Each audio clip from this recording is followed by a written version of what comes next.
हरे कृष्णा, राधे राधे। आज बैसाख महीना शुरू हो चुका है कल से। आज उसका दूसरा अध्याय मैं आपके सामने सुनाऊंगी। आशा है सभी लोग आनंदित होंगे और आनंद की वर्षा होगी इसमें।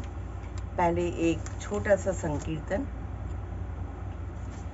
ओम नमो भगवते वासुदेवाय। ओम नमो भगवते वासुदेवाय। वासुदेवाय प्रभु वासुदेवाय। वासुदेवाय प्रभु वासुदेवाय। ओम नमो भगवते वासुदेवाय। ओम नमो भगवते वासुदेवाय। वासुदेवाय प्रभु वासुदेवाय। वासुदेवाय प्रभु वासुदेवाय। ओम नमो भगवते वासुदेवाय। ओम नमो भगवते वासुदेवाय। आइए दूसरा अध्याय। कल के अध्याय में हमने सुना कि नारद जी ने राजा अम्बरीश को जो है सारा उसका महात्म बताया। अम्बरीश ने पूछा था उसके बारे में आगे क्या कहते हैं। नारद जी बोलते हैं, हे राजन, वैशाख के समान कोई महीना नहीं है और समयुग में के समान दूसरा कोई युग नहीं है। सतयुग जो है युगों में सबसे श्रेष्ठ है। वेद के समान कोई शास्त्र नहीं है, गंगा जी के जैसा कोई तीर्थ नहीं है और जल दान के समान कोई दूसरा दान नहीं है और भाषा के समान कोई दूसरा सुख नहीं है। क्योंकि हमको भाषा भी मृदु भाषी होना चाहिए। मीठी भाषा बोलेंगे तो सब अपने रहेंगे, कटु भाषा बोलेंगे तो सब वैरी बन जाएंगे। खेती जैसा कोई धन नहीं है और जीवन के समान कोई लाभ नहीं है। उपवास जैसा कोई दूसरा तप नहीं और दान के जैसा कोई सुख और दया के समान दूसरा धर्म और नेत्रों के समान कोई ज्योति नहीं है। ऐसा नारद जी बता रहे हैं। भोजन के समान कोई तृप्ति नहीं होती और खेती के समान कोई व्यापार नहीं होता। धर्म के समान कोई हितकारी मित्र नहीं होता और सत्य के समान कोई यश नहीं है। आरोग्य समान कोई हर्ष, केशव के समान कोई रक्षक, माधव के तुल्य संसार में कोई पवित्र नहीं है। ऐसा परमोत्तम वैशाख मास शेषशाही भगवान को सदा प्यारा है। भगवान के प्यारे इस माह में जो लोग बिना व्रत किए व्यतीत किए रहते हैं वह धर्महीन होकर शीघ्र ही पशु योनि को पाते हैं। उनका कुआं, पाबड़ी बनवाना, बगीचा लगवाना आदि सभी धर्म प्रथा है। जो लोग नहीं मानते उनके लिए आप कुछ भी कर लीजिए, धर्म की सब चीजें उनके लिए बेकार है। उनका कुछ फल, वो कहते हैं उसका कुछ फल नहीं होता। ये सब बेकार की चीजें हैं। जो मनुष्य बैसाख मास में नियम पूर्वक भोजन आदि करते हैं वे विष्णु भगवान की सायुज्य मुक्ति को अवश्य प्राप्त करते हैं, इसमें कोई संदेह नहीं। संसार में अनेक प्रकार के दान और व्रत हैं, परंतु उनके करने से शरीर को अत्यंत परिश्रम होता है। उनसे संसार में बार बार जन्म लेना पड़ता है, परंतु वैशाख मास में केवल स्नान भर कर लेने से ही प्राणी आवागमन के चक्र से छूट जाता है। स्नान की बहुत महिमा है। जो विशेष माह है हमारे, अगर उसमें स्नान किया जाए सूर्योदय से पूर्व तो उसका बहुत हमको लाभ मिलता है।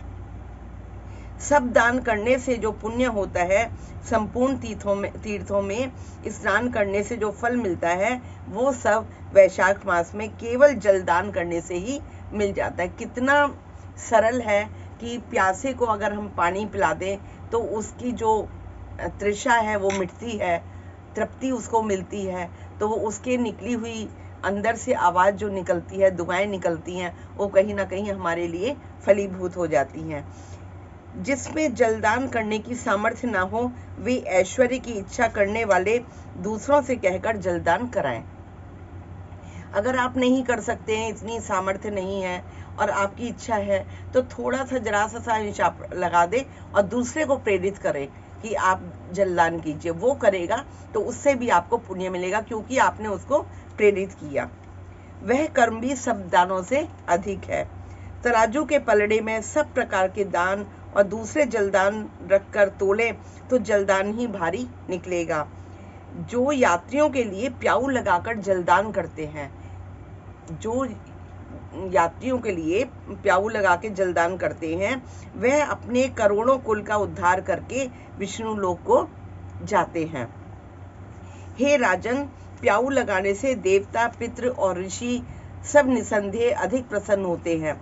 जो प्याऊ लगा थके हुए यात्रियों को संतुष्ट करता है, उससे ब्रह्मा, विष्णु और शिव सब देवता प्रसन्न रहते हैं।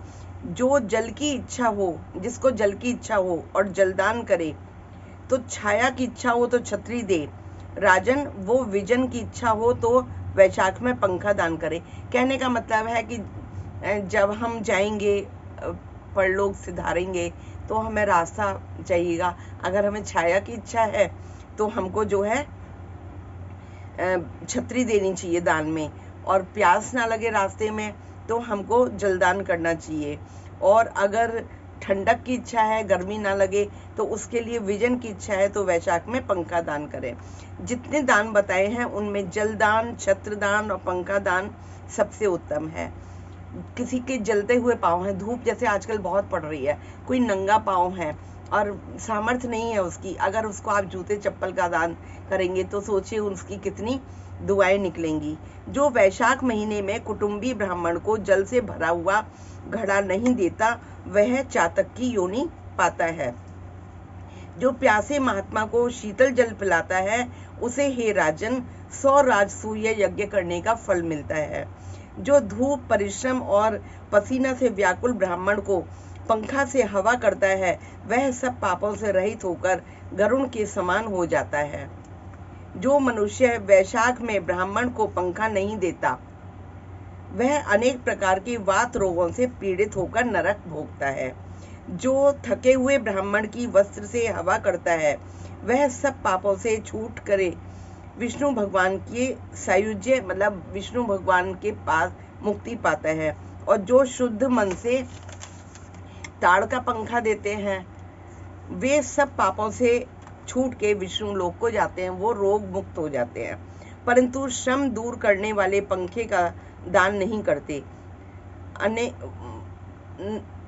तुरंत श्रम दूर करने वाले पंखे का दान नहीं करने वाले अनेक प्रकार की यातनाएं भोगकर संसार में पापी होते हैं। जो मेहनत कर रहे हैं, पसीना बहा रहे हैं, गरीब लोग हैं, अगर आप उसका श्रम दान कर रहा है, उसको पंखा दान कर दिया या जल पिला दिया, कुछ भी कर दिया, उसका अगर कर दिया तो बहुत दुआएं मिलेंगी। अगर आप देख रहे हैं कि भाई इतनी मेहनत कर रहा है और वो उसको चाहिए, पंखा आपने दान नहीं किया, या किसी भी तरह से, चाहे आप, कोई ज़रूरी नहीं है कि महंगा पंखा दें, हाथ का ही पंखा दे दीजिए ताड़ का, तो उससे भी बहुत पुण्य लाभ मिलता है।